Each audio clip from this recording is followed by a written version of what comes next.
messy area that we're working in, right? I don't, so bioart means many things to many people. So actually a lot of bioart, or I would even say even more in the field of biodesign, is quite affirmative in a way, or, you know, affirmative to the use of technology as it's used nowadays, that seems to have, you know, only one course, the one that you mentioned is like dominated by these big algorithm-driven companies, and also, I don't know, industry and technology that actually uses a lot of computational simulation in order to get results. Unfortunately, like the results are not the thing that has enough diversity, and so the results, the goals are very monotonous, you know. And I think that's sort of the problem when it comes to this technology, that it's not really open. Actually, it's clearly inaccessible. Even if you consider this biohacking that is supposed to invite everybody to the table, what it's really doing is it's informing the public, I think, as to what is going on, but it's nowhere near having this impact because companies are really investing like billions of dollars or euros to develop stuff, to trademark it, and then, you know, sort of push that because their bottom line is what matters. So revenue is what matters, right? And so, but you raise an important question: is like, can you dismantle the master's castle using the master's tools? And I don't know. I don't think that it's easy. I think that whatever we do, we run the risk of affirming the status quo rather than critiquing it, which was precisely what happened. And just like this month, it's still ongoing. I'm part of an exhibition in Pompidou. I don't know if you know Pompidou, but it's this high-end art institution in Paris that it's the pinnacle of my career to date, you know. And they, for the first time, do an exhibition on biodesign and bioart. But actually, my participation there is a bit of an accident because they don't understand any. They took all the works, they completely flattened them, they misunderstand them, and just take them for the surface value. So it's shiny, it's pretty, and it looks like it's complicated, and it affirms the human technological domination over everything else. And when we had talks and we had symposiums to try to unpack this, to make it more complicated, I was amazed at how impossible it was to have a conversation with them, right? So in a way, you could say, okay, it's art appropriation, and that does happen, but you can also make it difficult for that to happen, right? So then we're talking about using aesthetics, different aesthetic strategies, you know, or maybe using humor, using over-identification, using subversion, and all that. I think it's also about trial and error, because you have to sort of walk the line where it's believable enough for people that it doesn't get dismissed as a joke. Because that's also, like just recently on April 1st, Dutch Google published a commercial, like a little YouTube video that shows how they are developing an app called Google Tulip. You can watch it later. So Google Tulip, you can't, maybe you can't, but anyway, VPN, I don't know, whatever. So Google Tulip shows how they're, you know, Google has been working with this plant science university, and they're developing an application so you can finally talk to tulips, etc. And it's kind of funny, and you know, they have this like, now we can finally hear what the tulips are saying, and then everybody's just running around. I need more water. I need more sun. Spray me and stuff, like, and then the tulip asks, what is the meaning of life? And the guy touches the tulip and says, like, don't worry. and it's really bizarre, but actually if you watch this a couple of times, it's shocking because they're revealing, just substitute the tulip for a human being, and that's what Google is doing. That's precisely what Google is doing. It's measuring, like, it's taking all this data exhaust, finding patterns, and seeing what correlates to what, and selling it to whoever wants to manipulate it, like use this, right? So yeah. you are basically the tulip. And the fact that they are using this as a promotional strategy, my God, they're neutralizing, in my opinion, any possible contestation, any possible critique, because you see them, they're kidding about this, and you're like, okay, surely they must know, so they are acting ethically or acting responsibly, because this is dark, and they're joking about how dark this is, so it's fine, we can trust them. And it's kind of like extremely challenging to work in this field while you constantly are haunted by the power, the incredible power that science and technology has, right? And subversion is so extremely difficult. But then I also think that it's important to try, even if we might fail, and then to learn from mistakes, etc. Because the other option, and some artists are already doing this, is to construct alternatives, right? And so for some people, the alternatives are enough because they've come to this realization already that alternatives are needed, like alternate subjectivity. However, there is like a whole, I would say almost a majority of people that don't have the life experience that would lead them to sort of,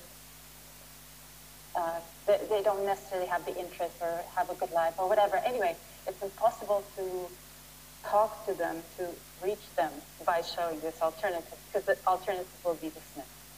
So as my training is in this hegemony of science and technology, I'm trying to put that to this use, right? To be able to, okay, I understand how your mind works, and I will try to play with this so that you can follow me and maybe reach some other point of view. Yeah. Thank you for your answer. Do you think right now bioart is in a good place? Like the field you are in is in a good place, or because sometimes I've thought about this before. I sort of wished enlightenment have never happened, because the whole idea of rational thinking that pushed us into the technology industrial age, it sort of it definitely eliminated part of humanity that's like, yeah, I think it eliminated something there, but I haven't really thought about like give it a deep thought. But so yeah, I'm just curious if you think the field you're working in right now is in a good place, or if it's not, what do you hope that should be improved in the future, in the near future? I am already exploring the next stage of human existence, which will be the vegetarian. Nice. But to also maybe be a bit, inject a bit of optimism. It's been, like the whole digital age is quite young, and it's based. So algorithms and computation is based on math, right? And math is supposed to be logical and rational. But if you ask a mathematician, they might also say that math is actually the most irrational thing you can imagine, because the axioms are agreements, right? So you can make a math that works for a parallel universe that follows completely different laws, right? And it still works within it as a system.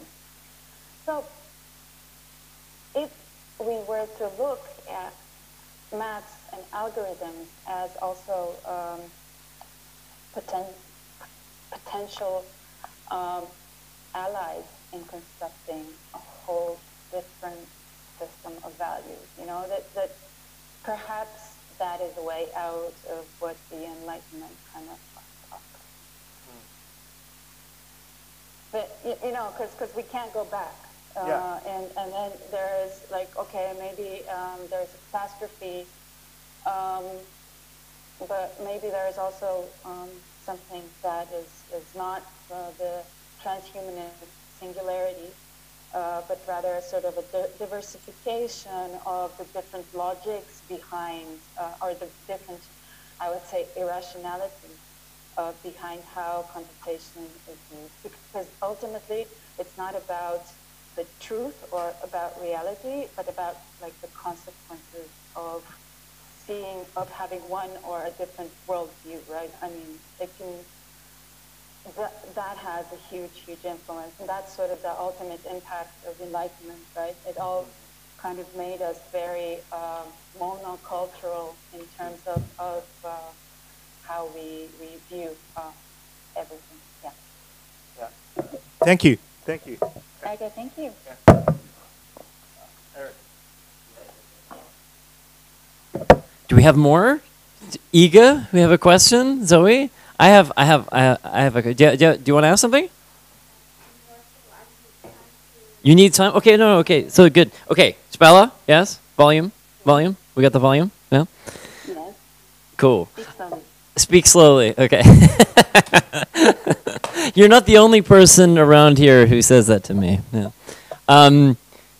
One thing for me. So I just want to say that Spella is your question was really good, Percy, because she's uniquely positioned to answer that question. You have kind of two caricatures of bioartists in the you have sort of the science. I had this researcher, teacher, who would sculpt cells, out of stone, and he's like, and then I talk about Emily Carr, which is the local art school, and be like, but they don't feel, they're cut in their brains, So you'd be like, just doing, I don't know, like paintings or they play music, or and then so scientists, no art background, and then you get artists who are just like absolutely dyed in the wool, like just whatever, any freaking linguistic idea. I think your biosemiotic thing was good. I mean, they're really coming from an art perspective, and they partner with a lab maybe, and they're like, oh, it's a cool new medium. Spella has a PhD in scientific, in bio research, and has been doing this media art thing, for a while. And as you can see, to the point where the Pompidou is misrepresenting her work. It's a pretty awesome misrepresentation, right? Not to say that they don't suck, but yeah.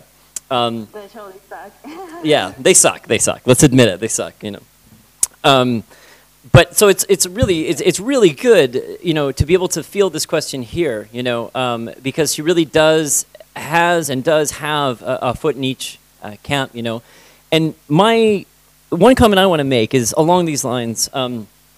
So when I was doing, my scientific kind of side was doing a lot of work in environmental health and in immunology, pathology, a bunch of different things, And when I was like, open science, and there's so much garbage in the institution, and we need to be thinking about doing it other ways, and I'm doing this media art thing, and I'm like, okay, more and more I'm thinking, how can I combine these? Pretty much all open science was the first part of what I was talking about was genetics, and it was genetic engineering, and it was all these things. And there was, in human physiology, there's a real limit to this. There's a real limit to the use, Every science that I was doing was, working on a tissue level or on a cellular level or on other paradigmatic levels. Genes are there, but like my example with the immune system, you want to look at the immune system from the point of view of vaccines and of sort of priming and specificity within what it addresses. Okay, it's very elegant. You know, you want to look at it in terms of the genes that it activates. When it's doing that, like motherfucker, it's like crazy. Like it's just not effective. It's not a good paradigm to use, right? Not to say that there aren't other times when that would work, right? But I was like, it was amazing to me. I could really smell the tech background of all these open biologists when they were just looking at this one segment, you know. Now, admittedly, that's a part you can technologize and you can do tech-like things, right? But if you really want to look at what physiology does, it's just, yeah, it's really taking a small segment, you know. Now, in your work, I see this over and over again. I feel you grappling with this, and this is, I think, the big thing I appreciate, is you're always dealing with, you're working on a cellular level, on a level of the protein that's getting expressed through the molecule, the hormone, you're dealing with the messy stuff, absolutely. The difficulty, I think, in doing that, as opposed to making a glowing bunny, just to take a random example. I think it gets amplified, doesn't it? But I mean, yeah, that I guess that's part of comment, but also I guess maybe a sort of comment that you could reflect on is for you that sort of important, having your biomedical background and also saying, well, in some sense we have to do justice to that if we're going to be bridging this boundary. And maybe secondly, what you think about, I mean, there's a bit of a difficulty there as well, right? When you're working with the human cell line, like what a freaking miracle. How did you maintain, like it's so hard within a lab to maintain a good human cell line, you know, like within a performance space. I mean, I just feel like the technical challenges might be higher as well. Yes.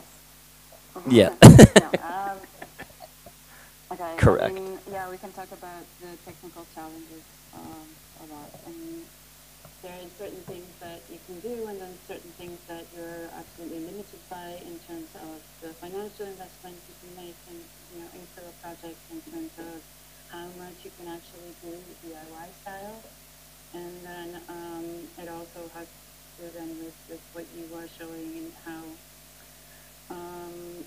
much you're faking it, you know. And I think a lot of times, a lot of artists kind of reach that limit, and then they sort of say, okay, I've invested so much time, I know it's not as impressive as I want it to be, so I'll say that I did, but it didn't really work. So, but that's also because it's different to work with material, living material, and the fight for also what it does, how it happens, how it works, and rather than try to maintain an illusion of that you made your idea come to fruition, that you actually go with all the reality of it, which means, okay, it doesn't fucking work, you know, you have bacterial or fungal infections, and so that's why my projects aren't really that high-tech, if you think about it, precisely because I don't have, neither is it like my aim to work with high-tech stuff, nor is it feasible, really. So these cells I got, you know, they came sort of in a vial, they were grown in the lab, and I got them to form this microperformance. We built a CO2 incubator with the fancy, we built some contraptions with pumps, and, you know, so there's these engineering challenges, and as well, like, I think it was quite, was an extreme challenge to get these incubators of the phytopathology for the Huntsman monsters working, right? This is a huge challenge because you have a lens on top, and it has to not have the condensation, and it has to stay cool, and you have to be able to sterilize it, all that stuff. And I think it's just fun to work with that, to make those things happen, right? But it also takes so much time, right? And then this is where your critique potentially comes in. I mean, I sort of heard like a critique below that, you know? Like, why why does it look like this? You're talking about one thing, but it all looks like a scientific instrument. You know, like, how are you not seeing that what you're doing is completely affirming? Yes, I know. I realize it, and that's why I'm doing. Sorry? No, yeah, you go on. No, I don't know if I was thinking that, but go on, go on. But I mean, I am also working on other projects. So last year, actually, I made a performative. It was like a fabulous expedition that was. There was a lot of things, and it's something that actually I think is a good project, really, because it takes all the insights I've gotten through working with these particular tools, how tools are important, how actually it's very difficult to capture the tensions between the different points of view, etc. And I made them in this fictitious expedition that takes place in a world, in the real world, but we are going there through the eyes of an archetype. I love this project, but where can I show it? I'm branded as a fucking bioartist. If I don't work with technology, nobody really wants to show it. You know, it's not, I'm not really pursuing my interest. I don't have the possibility to do so. We're all in the machine. So it's kind of like the next thing. I'm doing AI because I had an idea of what I wanted to do something else. And the gallery said, well, we're not really interested in that idea. We think it's bad, but, you know, try to see if you can think of something that we would be interested in. And they got this huge grant. It's on the European level. Everybody's giving money to research on AI. And here I am working on AI. And I'm going to make the most of it, you know? So that's how we are all caught in this. And there's a certain level of responsibility that I can take, and I take it for continuing to collect knowledge, to critically examine it, and to experiment with new things within my lived experience with history, right, that I had, because science and technology, that way of thinking is kind of burned into my brain, right? So that's one thing I'm constantly dealing with. On the other hand, I am precarious. So I don't take all the responsibility for that. But I'm still, you know, trying to, like I said, make the most of it, be subversive, learn from other people that are doing it, and I think that the fact that I'm trying should be good enough.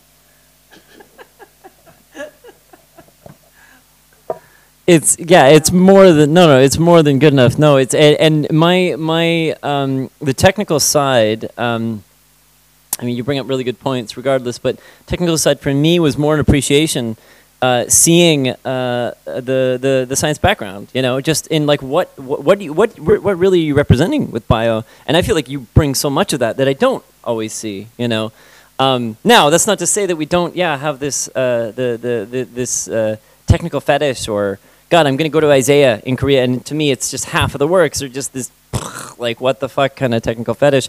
And also, just what you're saying with, I have the exact same issue from another angle in terms of that, like, what is your label? How are you branded as an artist? And once that brand starts working, sorry, that's, it's like you can go for these lesser brands or, but yeah. So I want to open it up here, though, to Zoe, to Iga. Do you guys want to get a question in? You have anything you want to ask? Iga, smiling? Yes? Okay, so let's see if we can. You want come here. Come sit. Okay, so you're gonna meet Iga. She's awesome. She's building a freaking bridge out of like clothing. She's like my favorite. Hi, nice to meet you. Yeah, great talk. And my question is about the artwork you did.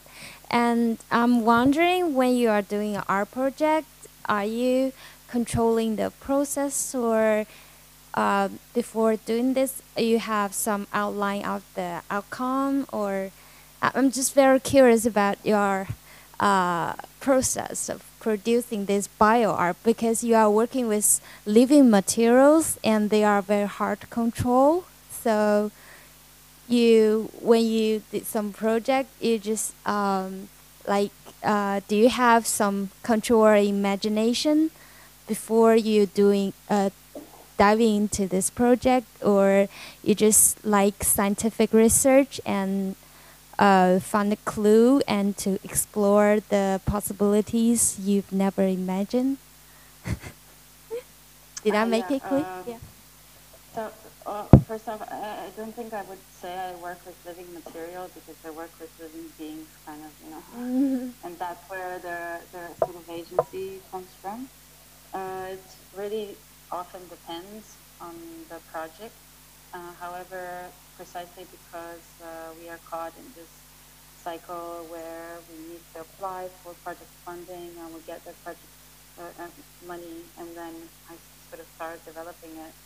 So it's kind of you come up with an idea, or I sort of throw the stone in a sort of a direction that I want to pursue, and then if I get the money, I start really working, right? So the idea often changes, and I would say that a small percentage of what I think would be a good thing to do actually ends up what I do.